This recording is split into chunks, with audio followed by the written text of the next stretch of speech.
Nous y sommes, avec une immense envie, le festival Jazz à Frontenay, 5e édition, a ouvert la scène à 20h30 ce vendredi 21 août 2015. Jean-Claude Pacaud, depuis la dernière édition en 2013, que s'est-il passé ?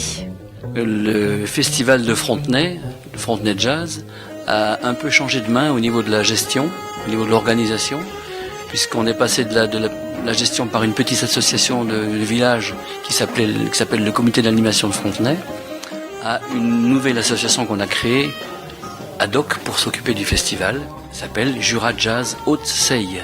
Parce que nous sommes sur le territoire de la Haute-Seille. Et ce qui montre bien déjà la volonté d'intervention territoriale et non plus seulement locale, puisqu'on a créé en 2014 justement une première également, ce qu'on a appelé l'entre-deux du festival. Ce qui permet aussi de mettre en lumière des lieux de patrimoine local. Exactement, l'entre-deux du festival tourne dans la Haute-Seille. Nous sommes intervenus donc pour la première fois en 2014 à Baume-les-Messieurs. Une édition 2015 avec une programmation différente des précédentes. Dans l'esprit, non, mais toujours différente parce qu'on cherche toujours à varier non pas forcément les genres, aussi un petit peu quand même, à faire découvrir de nouveaux artistes. C'est un petit peu notre dada, être un peu des dénicheurs de nouveaux talents. C'est presque une philosophie, ça. C'est presque une philosophie. On a déjà fait passer sur la scène de Frontenay, Zaz en 2009, Cécile McLaurin en 2011, des gens comme Guillaume Perret qui aujourd'hui... des artistes qui tournent aujourd'hui. Ils sont aujourd'hui les plus demandés dans leur spécialité. Et comment vous faites alors, Jean-Claude Pacaud, pour dénicher ces talents ? Pour ça, on est toute une équipe dans l'association. Justement, cette association a été créée également avec des gens motivés par le festival de jazz. Parce qu'ils le connaissent ? Parce qu'ils le connaissent, parce qu'ils aiment ça, parce qu'ils sont aussi, pour une partie d'entre eux, musiciens. Et maintenant, on peut dire qu'ils viennent volontiers parce qu'on a une image d'un festival accueillant, aussi bien pour les artistes que pour le public. Vous faites tout pour les bichonner, ces artistes ? Ah oui, ça c'est sûr. Déjà, le cadre dans lequel on les accueille est assez magique, un château de Frontenay. Exceptionnel. Voilà, dormir dans le lit où a dormi Henri IV, c'est quand même pas commun. Une équipe de bénévoles à vos côtés œuvre aussi des copains, des amis. On les trouve déjà en premier chez les amis, chez les copains. Et c'est vrai que j'en ai pas mal. Donc moi, vous êtes musicien, Jean-Claude, faut le dire. Voilà. Bon, je suis musicien.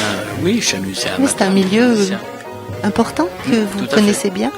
La communion entre les bénévoles, les artistes et le public est extrêmement ressentie. Dans ce festival. Oui, je crois que c'est dû à la dimension du festival.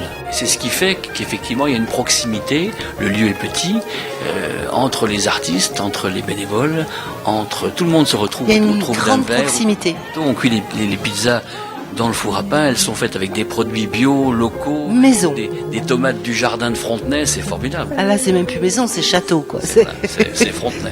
Quelles sont encore les qualités qui confèrent à ce festival et qui fait que le public est extrêmement sensible et répond toujours très grandement présent ?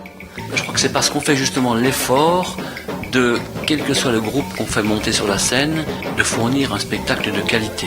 Lorsque vous clôturerez le festival 2015, dans votre esprit et celui des bénévoles, une édition dans 2 ans, est-elle déjà ressentie ? C'est quand même une grande aventure. Et puis maintenant, les gens attendent. On ne va pas non plus leur dire qu'on ne fait plus rien. Mais il faut qu'on s'organise encore différemment. Il faut qu'on se structure plus fermement. Peut-être trouver d'autres partenariats avec des gens qui sont aussi dans le jazz. Alors justement, qui vous soutient ? Parce que voilà, c'est important, un tel événement dans le Jura. Par les institutionnels, conseil régional, conseil général, la communauté de communes. On a des soutiens privés qui sont remarquables aussi. On a un petit magasin Attaque à Voteur avec un patron qui est fan de ce qu'on fait et qui nous aide formidablement. Donc on peut espérer un Jazz à Frontenay 2017 ? Oui, bien sûr. va tout faire pour. Avec un t-shirt. D'autant plus que 2017, aussi... ça fait quand même les 10 ans du festival, on peut pas les passer. Ah, cette fois-là, c'est l'anniversaire. Très bien. Alors, ce sera avec plaisir que nous serons là. Depuis 2007 que nous vous suivons, j'ai beaucoup appris, beaucoup apprécié. Vous pouvez être plaisir un peu. Ah oui, alors vraiment. Vraiment, c'est ce que les gens nous disent également. Et dans la diversité. Je cherche pas l'élitisme dans le jazz. Je cherche pas le jazz le compliqué, le free jazz. On veut pas ça. Jazz à Frontenay, quand même un événement qui se trouve au mois d'août, alors qu'il y a encore plein de touristes. Et je pense que ça, on a un rôle important dans l'activité touristique et économique de la région. C'est tout à fait de cela qu'il faut que tout le monde prenne conscience. Merci beaucoup Jean-Claude Pacaud, je vous laisse à votre festival 2015. Merci à tous les bénévoles qui vous entourent et merci aux artistes d'avoir accepté de jouer le jeu des images et du son. Merci.